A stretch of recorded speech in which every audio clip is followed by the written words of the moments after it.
সারা পৃথিবীর সভ্য সমাজের কাছে বাংলাদেশের পুলিশ, বাংলাদেশের বিজিবি এখন খুনি বাহিনীতে পরিণত হয়েছে শেখ হাসিনার শাসনামলে।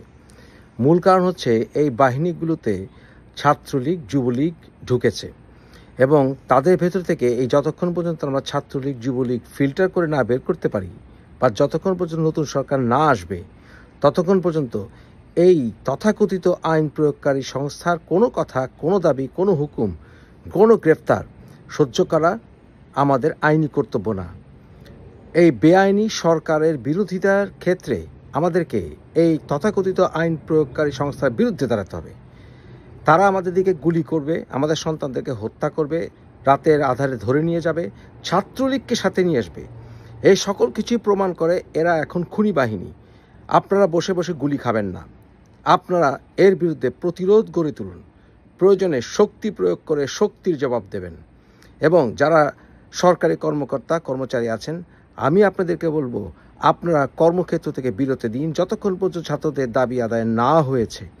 এবং আমি আপনাদেরকে বলবো আপনারা কোনো অবস্থাতেই ছাত্রদের বুকে, কোনো জনসাধারণের বুকে গুলি চালাবেন না, কারণ প্রত্যেকের বিচার করা হবে, আপনাদের সংখ্যা যত বেশি হোক না কেন।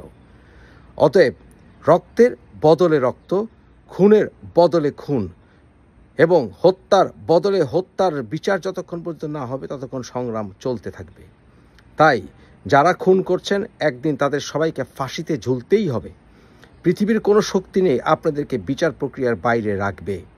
সাবধান হয়ে যান, কারণ জাতি এখন গৃহযুদ্ধ যখন শুরু হয়েই গেছে, রক্ত যখন ঝরেছে, রক্তের বদলা রক্ত নিয়েই ছাড়বো আমরা ইনশাল্লাহ। এবং সেই দিন আসবে যেই দিন শেখ হাসিনা সহ সবাইকে ফাঁসিতে ঝোলানো হবে এবং আমরা সেই দিন ঈদ পালন করব।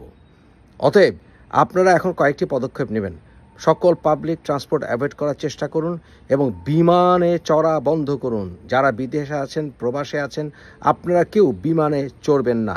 বিমানে যদি টিকিট কেটে থাকেন, কিছু টাকা লস হলেও সেই সকল টিকিট ফেরত দিয়ে দিন। বিমান বাংলাদেশকে অ্যাভয়েড করুন, এটা আমাদের সম্পদ বিমান। কিন্তু যতক্ষণ পর্যন্ত এই সরকার থাকবে, এই সরকারের পেটে যাতে একটি টাকা জনসাধারণের না যায়, প্রত্যক্ষ বা পরোক্ষভাবে সকল প্রকার প্রক্রিয়া শুরু করতে হবে।